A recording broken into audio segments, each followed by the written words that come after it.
Buenos días de nuevo, queridas alumnas, queridos alumnos, ¿cómo estáis? Bueno, pues vamos a continuar ya con la última clase antes de, antes de las vacaciones de Semana Santa, ¿vale? Os pido a través de este vídeo que eh, me mandéis, ¿vale? Porque así también me aseguro de que habéis visto este vídeo. Os voy a juntar para que veáis esta Semana Santa en un momento de estos libres que tengáis, ¿no? Que lo tendréis. Pues bueno, vamos a ver una película, vais a ver una película en relación a este tema del psicoanálisis de Freud, que es la película de Psicosis de Alfred Hitchcock, ¿vale? Os mandaré un enlace para que veáis la película, otra película en blanco y negro. Entonces, os voy a pedir que para después de Semana Santa me enviéis pues me enviéis eh, un pequeño resumen, no de la película, sino de los personajes principales que aparecen en la película. El nombre y un poco en 2, 3 líneas qué papel juegan en la película, para saber un poco, pues bueno, que la habéis visto y que además también habéis visto este vídeo, ¿de acuerdo? Entonces, tenéis como tarea para después de Semana Santa enviadme nada, ni en medio folio, ¿no? Un poco los personajes que aparecen y describir en un par de líneas la función que realiza cada persona, y luego ya más adelante daremos una explicación en base al psicoanálisis de Freud sobre la película de Psicosis. Un peliculón, os lo aseguro.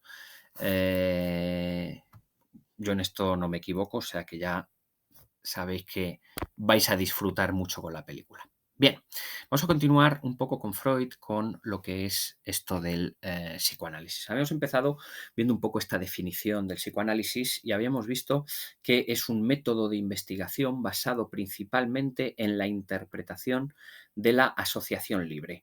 Nos habíamos quedado un poco, bueno, en este primer punto, habíamos explicado lo que es lo de la asociación libre, que es por decirlo así, el segundo método, ¿no?, que empleó Freud, el de la asociación libre o libre asociación, después de haber empleado lo que se conoce como el método catártico, que llevó a cabo a través de la hipnosis, ¿no?, donde veía que finalmente a través de ese método no se podía acceder perfectamente al inconsciente, y sí a través de la asociación libre, ¿no?, con el objetivo de hacer accesibles los significados inconscientes de las manifestaciones, palabras, sueños, actos, fantasías de los individuos. Ya lo vimos ayer, y que lo importante en Freud era acceder, ¿no?, a la parte inconsciente, porque era donde estaba el trauma y se podía curar una persona de un trauma pudiendo acceder a su inconsciente, que ya estuvimos explicando un poco ayer en qué consistía. Bien. Es un método terapéutico para el tratamiento de trastornos neuróticos. Trastornos neuróticos que son, pues bueno, un tipo de trastornos que se dan, surgen, es un tipo de trastornos que se dan en la mente, y según los cuales, pues bueno, nos impiden hacer una vida normal, ¿no? Eh, algún tipo de trastorno neurótico pueden ser, por ejemplo, los que se conocen como los TOCs, ¿no?, el trastorno obsesivo compulsivo, ¿no? Por ejemplo, el trastorno obsesivo compulsivo es una especie de trastorno neurótico que se da, pues, por ejemplo, en personas que a lo mejor tienen una obsesión compulsiva exagerada, por ejemplo, pues con la limpieza, ¿no? O con hacer, repetir determinados rituales, pero ya de una forma exagerada, etcétera, etcétera, ¿no? Bien, pues es un método que nos sirve para curar también este tipo de trastornos, ¿no? Trastornos neuróticos.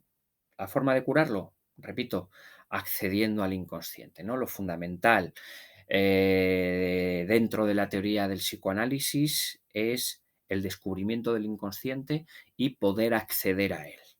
¿De acuerdo? Y para accediendo a él, poder lograr que se cure ese tipo de trastornos. Y pues bueno, por último es un conjunto de teorías de psicología y psicopatología, ¿no? Psicopatología pues de enfermedades mentales. Conjunto de teorías en las cuales nos explican cuál sería el origen, el origen de determinadas enfermedades, incluso enfermedades. Aquí se empezó a fraguar un poco este término que hoy se conoce como las enfermedades psicosomáticas, ¿no? Enfermedades que nosotros mismos nos causamos por determinados traumas psicológicos, ¿no? Pero bueno, no vamos a profundizar en eso, vamos a continuar con lo que sería lo siguiente, el objeto del psicoanálisis, ¿no? El objeto del psicoanálisis, como ya hemos visto, lo fundamental dentro del psicoanálisis es el inconsciente. La tesis fundamental, la tesis esencial del psicoanálisis es que el psiquismo no se reduce a lo consciente. Es más, según el psicoanálisis, no es que no se reduzca solo a nuestra parte consciente, sino que lo fundamental, lo que realmente nos define, es nuestra parte inconsciente, ¿no? Los contenidos inconscientes tienen un papel determinante de la vida física. Entonces, el objeto, el punto central del psicoanálisis está en el inconsciente, en la importancia que tiene el inconsciente en nuestra vida psíquica. Es decir, recordad con el ejemplo que os puse en la anterior clase, en lo que hay debajo de la alfombra, ¿no? Ahí está lo importante, no en lo que aparenta o lo que aparentamos ser a través de nuestra vida consciente, lo que aparentaría ser la habitación que parece limpia, ¿no? Pero debajo de la alfombra realmente no está limpia, aunque no se vea, no está limpia, ¿no? Pues aunque no se vea el inconsciente, ahí es donde está realmente lo que nos define, lo que es realmente nuestra vida psíquica, ¿no? Ahí está nuestra vida psíquica. Bien, ¿qué método ¿Qué método usa el psicoanálisis? Lo hemos visto anteriormente. Principalmente el de la asociación libre. En la asociación libre también entraría la interpretación de los sueños, ¿no? Interpretación de las distintas producciones del sujeto. Esto es el ejemplo que os puse, que aparece en muchas películas de Woody Allen, ¿no? Siendo él el protagonista, que acude a su psiquiatra, a su psicoanalista, tumbado en un diván, y en ese diván pues empieza a hablar de su infancia, de sus padres, etcétera, etcétera, y con todas esas ideas que va soltando con los lapsus linguae, ¿no? Con los actos fallidos, etcétera, pues puede desentrañar cuál es el verdadero contenido del inconsciente. Asocia libremente esas ideas para saber cuál puede ser el contenido real que hay en el inconsciente de esa persona, ¿no? Y fundamentalmente, que lo veremos más adelante, a través de los sueños, a través de la interpretación de los sueños, ¿no? En la interpretación de los sueños, Freud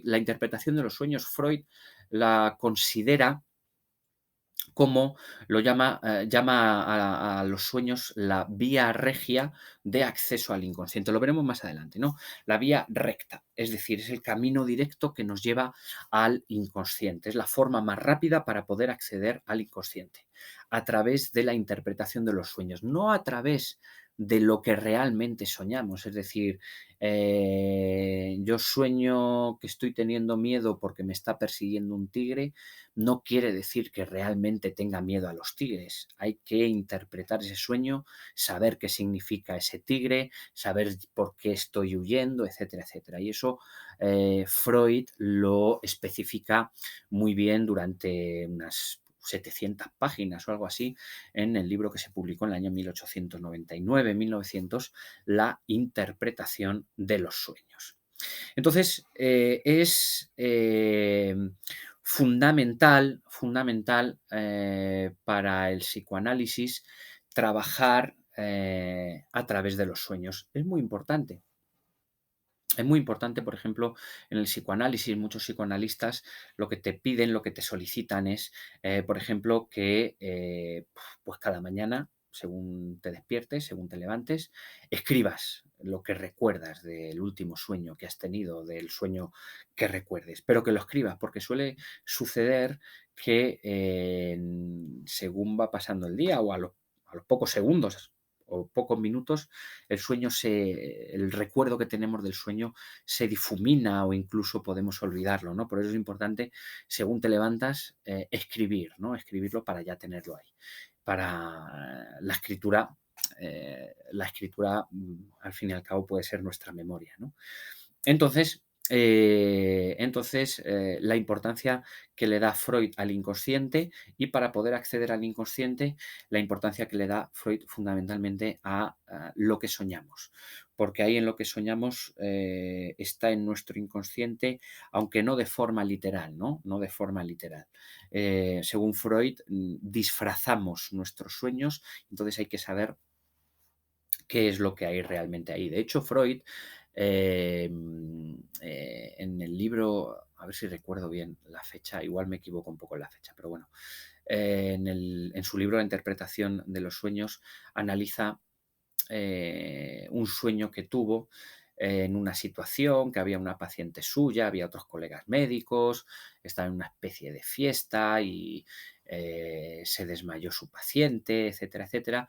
Y bueno, es el sueño que tuvo en la noche del 21 al 22 de julio del año 1895, si no recuerdo mal.